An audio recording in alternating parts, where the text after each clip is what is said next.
The people really getting rich from the World Cup right now, here's a hint, they're not the football players, not even close. And by the time this video is over, you'll never look at the World Cup the same way again, not as a football story. As one of the biggest money stories in the world, happening right now while you're watching this, I won't waste your time. Let's get straight into it.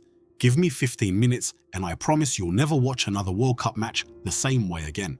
Here's what we're covering today. Who's actually filling the vaults? Sponsors, broadcasters, betting companies, even the host cities.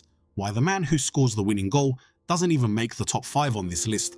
And the one lesson you can take from all of this that you can use in your own financial life starting tonight. Stay until the end because I'm going to ask you something and I genuinely want to see your answer in the comments. Let's begin. Section 1. The setup/a personal connection. Alright, a quick story.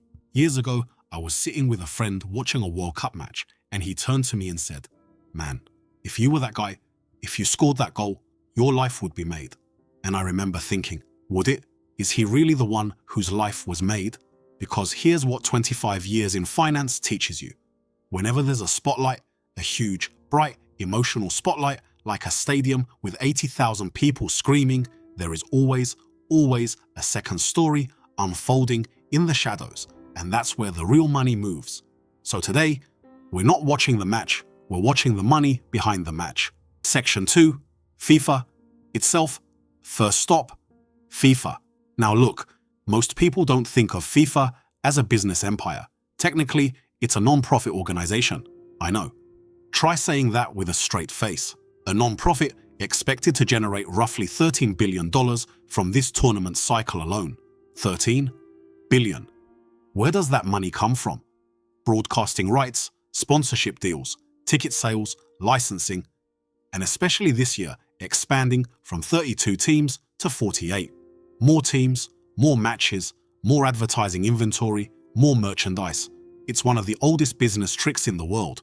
You don't necessarily need a better product, you just need a bigger stadium to sell advertising in. And here's the funny part, the players you're watching are competing for an impressive prize pool. I'm not denying that. Hundreds of millions of dollars distributed to federations and teams. But compare that prize pool to FIFA's total revenue. It's like comparing the man who built the casino with the man who had one incredible night at the blackjack table. One of them goes home permanently wealthy, the other just had a really good week.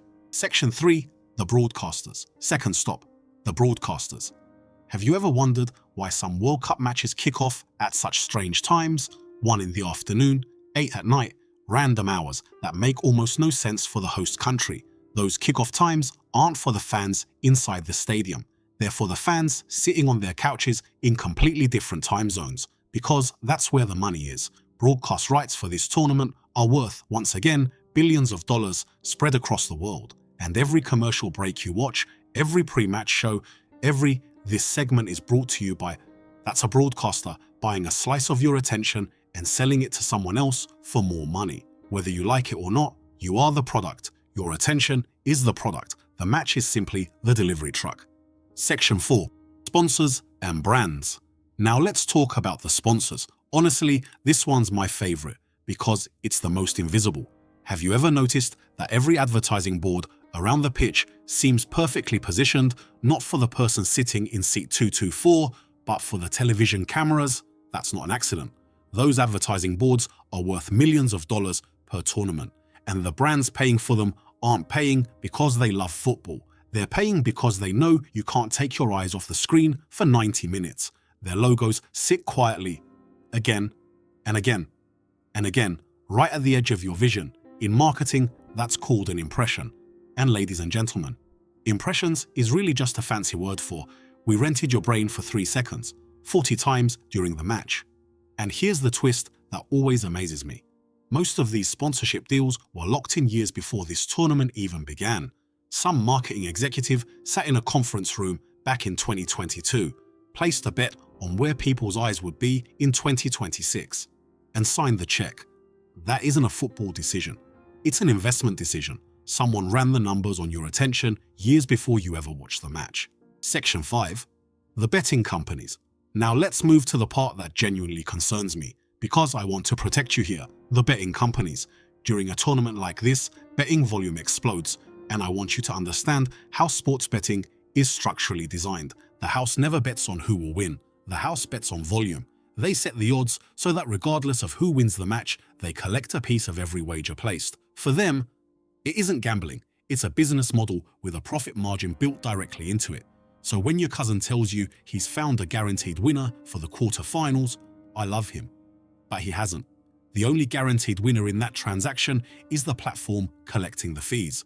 I'm not telling you never to enjoy a small bet. I'm telling you to understand exactly who designed the game you're playing and why they designed it that way. Section 6. Host, cities, and real estate. Now here's something almost nobody thinks about. The host, cities themselves. This tournament is spread across the United States, Mexico, and Canada, 16 cities. And in every one of those cities, months before the first ball was kicked, a completely different real estate story was already unfolding. Hotel prices skyrocketed. Short-term rental owners suddenly priced one-bedroom apartments as if they were penthouses. Restaurants near stadiums made 3 months' worth of business in 3 weeks. Now look, some of that is a completely legitimate opportunity. If you owned property near one of these venues and positioned yourself wisely, you made real money. That's not luck, by the way. That's called being positioned before the crowd arrived. And there's a lesson there that has nothing to do with football and everything to do with how money follows attention.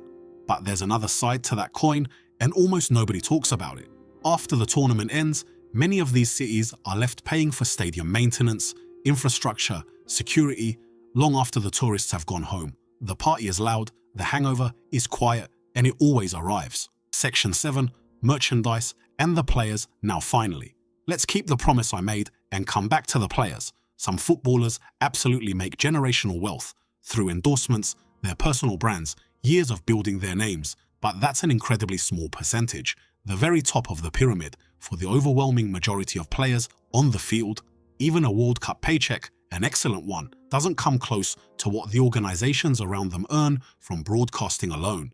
And here's the part that always makes me smile.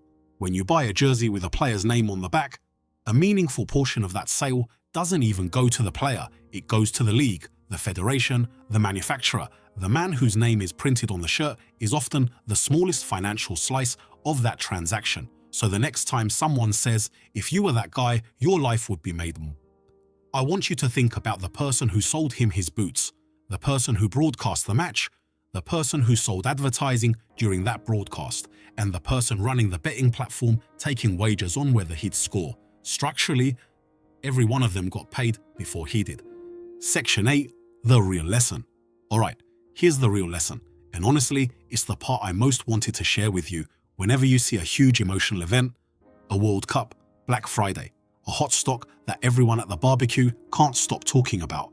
Your brain naturally wants to ask, how do I get in on the exciting part? But that's never the money question. The money question is always, who built the structure around this excitement? And how can I get closer to that structure? Excitement is the bait. Structure is the business. You don't need to become a broadcaster or a sponsor. The next time you see a trend exploding, ask yourself who is actually making money from the attention, not just the moment itself. That one question will save you from hundreds of bad investment decisions over your lifetime. Closing. Strong, warm, direct engagement. Alright, that's the real scoreboard. FIFA, the broadcasters, the sponsors, the betting companies, the smart real estate owners. While 80,000 people are screaming over a football, they're quietly filling the vault.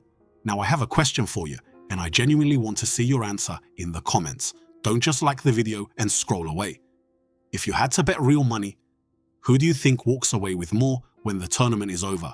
The sponsors or the broadcasters? Leave your guess below and tell me why. I'll read every single one. And honestly, some of you are probably going to prove me wrong, and I respect that.